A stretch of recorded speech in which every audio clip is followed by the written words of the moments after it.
rapaziada, Pedrão Fute aqui e hoje para falar de Champions League mais uma vez. Ontem tivemos o terceiro e quarto jogo das oitavas de final.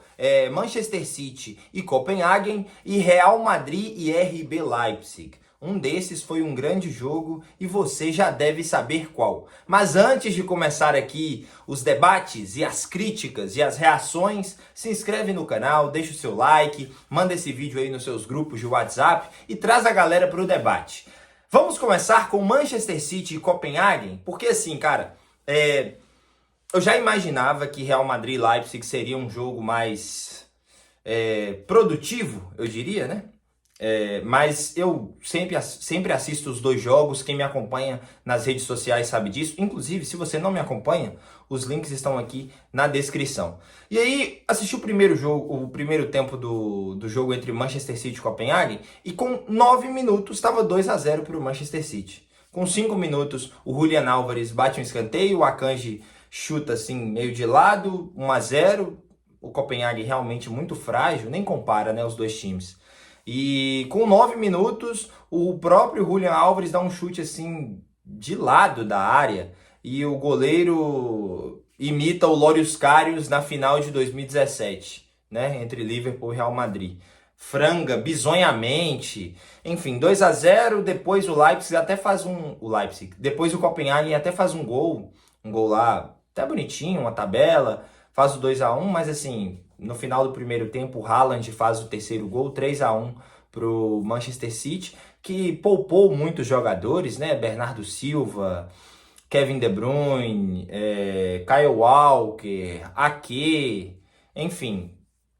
O Doku também não jogou, né? Se eu não estou enganado, ou o Doku jogou. Enfim, o Guardiola poupou muitos jogadores, né? Afinal de contas, tem um jogo contra o Liverpool, né? Líder e vice-líder da Premier League no sábado. O Guardiola tá com time misto na Champions League desde o início, né? Tá chegando em uma quartas de final de Champions, jogando a maioria do tempo com um time misto. E acho que agora a corda vai apertar um pouquinho, né? Deve enfrentar um adversário mais forte. O Copenhagen fez o que dava para fazer, cara. Assim, sinceramente, agregado de 6-1, né?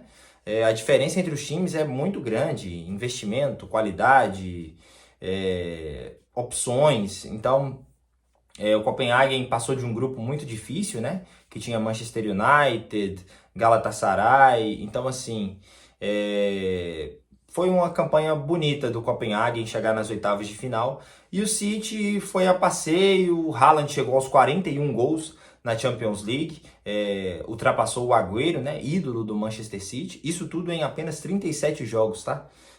Se tem alguém que pode quebrar o recorde inalcançável do Cristiano Ronaldo, esse alguém se chama Erling Braut Haaland. Mas foi isso, cara. Eu não acompanhei, sinceramente, não acompanhei muito do segundo tempo. Fiquei vendo assim de relance, estava prestando atenção mais no outro jogo. E foi basicamente o City cozinhando ali o galo, toca pra cá, toca pra lá, o Copenhagen chutando uma bola ou outra a gol. E basicamente foi isso. Vamos pro jogo que interessa? Falamos aí 2 minutos e quase 3 minutos sobre o City, não tinha muito o que falar. Vamos ao que interessa, Real Madrid e Leipzig. Eu vi até o André Henning falando na transmissão que tinha gente achando que o jogo ia ser um jogo normal e o Real Madrid ia passar com facilidade. Cara, se você achava isso, que Real Madrid e Leipzig ia ser um jogo comum, é porque provavelmente você não acompanha o futebol alemão, né? Você não sabe, não assistiu nenhum jogo do Leipzig, porque é um time que cria muito. Os times alemães, né? Diferente da Lazio, que enfrentou o Bayern, diferente da Real Sociedad, que enfrentou o PSG. Nem vou colocar o Copenhagen na lista. Mas os times alemães propõem muito jogo, né, cara? Assim, são times muito físicos, muito rápidos, de toque de bola, de transição direta, enfim.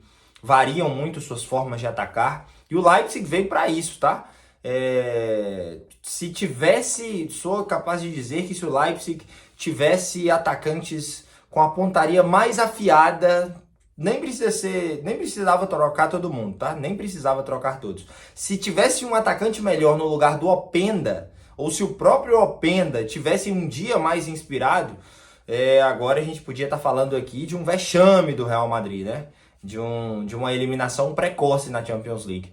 Mas não foi o que aconteceu. O Lunin fez uma grande partida mais uma vez, né? Vencendo uma grata surpresa do Real Madrid nessa temporada. O Real entrou com uma formação um pouco diferente, né? A trinca de meio campo com Tchouaméni, Kroos e Camavinga. Colocou o Ancelotti colocou o Valverde quase como um atacante, invertendo ali papéis com o Bellingham e o Vinícius tomando conta do lado esquerdo. Não fazia uma grande partida o Vinícius, nem o Bellingham, nem o Real Madrid inteiro, até que no segundo tempo, em uma jogada de contra-ataque, que o Kroos intercepta a bola, toca no Bellingham e aí é maravilhoso. O Bellingham vem carregando a bola, o Vinícius faz uma infiltração muito rápida, já praticamente dentro da área, e o Bellingham acha o Vinícius 1-0. Pareceu naquele momento que a classificação estava carimbada, né? Eram 75 minutos do segundo tempo, então faltavam ali 15 minutos, né, para acabar o jogo. Seriam 30 do segundo tempo. Mas, cara, em 5 minutos o Leipzig empata. Cruzamento na área, de cabeça, o capitão que me fugiu o nome aqui agora, mas empata o jogo 1-1. E, assim, nos últimos 10 minutos é uma pressão imensa do Leipzig. Teve bola na trave, teve chute passando muito perto do gol, Lunin salvou, Rudiger salvou, e assim, isso é o Real Madrid, né? Nenhuma surpresa para quem acompanha a Champions League. Vence mesmo quando joga pior que o seu adversário. E ontem foi isso, tá? Não entendi por que o Ancelotti não colocou o Brahim Dias, acho que era um jogo para ele, sabe?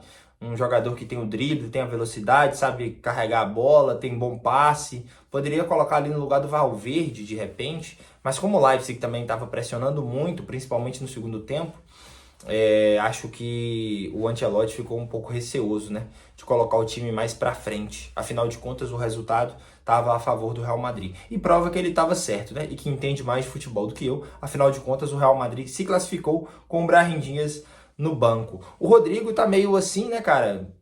Não tá no seu auge. Às vezes vejo ele meio perdido, algumas decisões erradas. Acho que pode melhorar com o passar da temporada, mas ele que começou tão bem, agora eu sinto que perdeu um pouco o ritmo. Começou no banco ontem, a propósito. E foi isso. Real Madrid classificado, né? Quartas de final de novo. Acho que tem pontos a melhorar? Eu não sei. O Real Madrid muitas vezes não dá para perceber o quanto faz parte, perdão, da característica do time, esse sofrimento, esses dias não tão bons em que depende realmente dos seus craques. Não acho que seja o favorito, tá? Na minha opinião, é um time melhor que o Bayern de Munique, é um time melhor que o PSG, mas não acho que o Real Madrid se compare ao Manchester City nesse momento, né? Acho que não seria bom para o Real Madrid pegar o Manchester City, assim como não é para ninguém, né? Mas o Real Madrid tem essa mística, cara. É a competição deles, não vai ganhar todo ano, mas sempre incomoda todos os anos. E os jogadores que estão ali já entenderam isso, sabe? Já faz parte do DNA deles também, do Vinícius Júnior, do Bellingham. Se olha no olho de cada um, do Rudiger, eles já estão ambientados com aquela mística, seja quem está há mais tempo, seja quem está há menos tempo. Faz parte, é um espírito, né? Literalmente, uma forma de encarar o jogo que parece que só os jogadores do Real Madrid em jogos de Champions League têm. E essa mescla de jogadores experientes, que são craques, com jovens que também são craques. E assim, perdão. Acho que eu nunca espirrei num vídeo, já foi 2 de uma vez. Mas acho que essa mescla dá muito certo para o Real Madrid, juntando isso à sua tradição nessa competição. Então, o Real Madrid classificado, Leipzig caiu atirando, tá? O Xavi Simons fez mais uma ótima partida. O Dani Olmo também, se estivesse com o pé mais calibrado, poderia ter dado ao Leipzig pelo menos a chance de uma disputa de pênaltis, né? De uma prorrogação e disputa de pênaltis. Mas assim, um jogo interessantíssimo, muito mais interessante do que Manchester City e Copenhagen. E o futebol alemão se mostrando cada vez mais competitivo, né, cara? Acho que um caminho aí para os próximos anos é ver cada vez mais times alemães dando trabalho, né? Times alemães de segunda prateleira dando trabalho aos grandes da Europa. Então é isso. Por enquanto, Bayern de Munique, PSG, Manchester City e Real Madrid classificado. Nenhuma zebra por enquanto. Vamos ver o que vai acontecer aí na semana que vem. Temos grandes jogos, mas provavelmente eu devo voltar aí nesse fim de semana mesmo, comentando sobre os campeonatos nacionais da Europa. É isso. Me acompanhe nas redes sociais. Tô dando uma de narrador também. A propósito, Flamengo e Fluminense no sábado, eu vou narrar na rádio. Então me acompanha lá que eu deixo o link, você me acompanha também, vai ser legal. É isso. Muito obrigado, galera. Fui!